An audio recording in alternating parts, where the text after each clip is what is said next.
Hello, welcome back to my channel. আমি মমিতা আবার চলে এসেছি একটা নতুন দিনে নতুন ভিডিও নিয়ে। তো অনেকেই ফেসবুকে দেখলাম গেস করে নিয়েছে যে আমি কি বানাচ্ছি। সবাই বলছেন যে বিরিয়ানি বানাচ্ছি। কেউ অবভিয়াসলি এটা গেস করতে পারোনি যেটা ইলিশ মাছের বিরিয়ানি হচ্ছে, বিকজ আমি ইলিশ মাছ দেখাইনি। যাই হোক, আমি এটা ফেসবুক না, ইউটিউব থেকে দেখেছিলাম। ইউটিউবেরই একজনের রেসিপি আমি দেখলাম যে ইলিশ মাছ দিয়ে বিরিয়ানি বানিয়েছে। তো আমার দেখে ইন্টারেস্টিং লাগলো, তাই আমি বললাম আমি ট্রাই করি আর আপনাদের সাথেও শেয়ার করি। তো এই যে প্রথমে বেরেস্তা বানিয়ে নিয়েছি, তারপরে আলুটাকে ভেজে নিচ্ছি, আর তারপরে আমি ইলিশ মাছটাকেও এই তেলেই ভেজে নেবো। আমি পুরো রেসিপিটাই শেয়ার করেছি, শুধু একটা পার্ট ছেড়ে যে বিরিয়ানির রাইসটা কী করে তৈরি করে। আশা করছি আমরা সবাই এখন জানে যে বিরিয়ানির রাইসটা কীভাবে তৈরি করে। গোটা গরম মশলা জলের মধ্যে দিয়ে আর একটু বেশি করে নুন দিয়ে, যেরকম সমুদ্রের জলের যেরকম টেস্ট হয় ওরকম টেস্ট যেন হয়ে যায় জলটা, ওরকম নুন দিয়ে তারপরে ওর মধ্যে আমরা চালটাকে ফোটাই। তো আমি শুধু বিরিয়ানির প্রসেসটা দেখাচ্ছি, চালটা আমি জানি সবাই প্রিপেয়ার করতে জানে। যাই হোক, আলু ভাজা হয়ে গেছে, এরপরে আমি ইলিশ মাছটা ভেজে নিচ্ছি।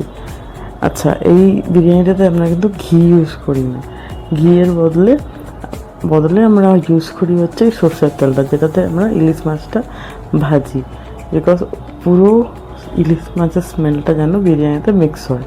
কারণ ইলিশ মাছটা ভাজা হয়ে গেলে আমি অল্প করে নিয়েছি তেলটা তুলে রেখে দিয়েছি অন্য একটা বাটিতে।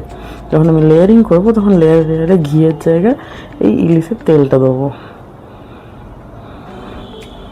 আচ্ছা, একটা ভুল আমি করে ফেলেছি, তেলের ওপরে গোটা গরম মশলা, জিরে, লঙ্কা দেওয়ার পর আদা আর কাঁচা লঙ্কাটা একটু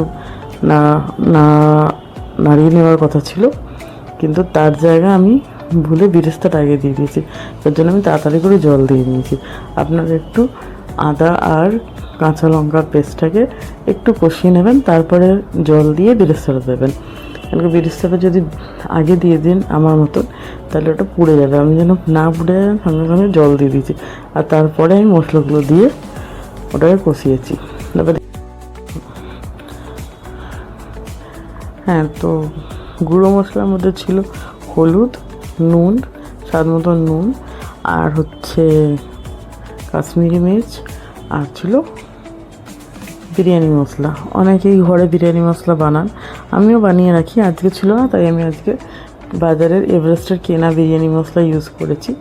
সবগুলো ভালো করে যখন কষে গেছে, তারপরে আমি আলুটা দিয়েছি। আলুটা দিয়েও কিছুক্ষণ কষিয়েছি। যখন হালকা হালকা তেল ছাড়তে শুরু করে, তারপরে আমি দই দিয়েছি, দই দিয়েও মিক্স করে নিয়েছি। আর তারপরে 5 সেকেন্ডের জন্য ইলিশগুলোকে ওর মধ্যে একটু ফুটিয়ে দিয়েছি, কিন্তু ইলিশ মাছগুলো দিয়ে নাড়িনি, বিকজ ইলিশ মাছ খুবই নরম, ওটা ভেঙে যেতে পারে। তো আপনারাও নাড়াবেন না, আর ওটা ইলিশ মাছটাকে একটুখানি জলে ফুটিয়ে উঠিয়ে নেবেন।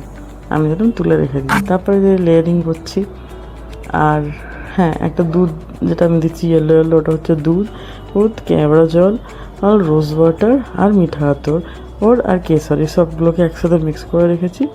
ওটা দিয়েছি লেয়ারিংয়ে। আর সবার লাস্টে আমরা ওই বিরিয়ানির যে মেন স্টার ইনগ্রিডিয়েন্ট, ওটা হচ্ছে ইলিশ মাছ, ওটাকে দিয়ে লেয়ারিং করে নিলাম। তারপরে আমি 10 মিনিটস হাই হিটে আর তারপরে 5 to 10 মিনিটস লো হিটে বসিয়ে রেখেছিলাম, দম দিয়েছি। তো এটা হচ্ছে আমার বিরিয়ানির final look. First time try করলাম, আমার তো খেতে খুব ভালো লেগেছে, আমার মায়ের খুব ভালো লেগেছে। এই বিরিয়ানিটা খুবই সুন্দর হয়েছে। আপনারাও ট্রাই করুন, আমাকে নিশ্চয়ই কমেন্টে জানাবেন আপনাদের খেতে কেমন লাগলো। এর সাথে সাথে এরপরে যদি কোনো জন্য ইলিশ মাছ আসে, আর একটা নতুন ইলিশ মাছের রেসিপি শেয়ার করবো। Till then, tata, bye by.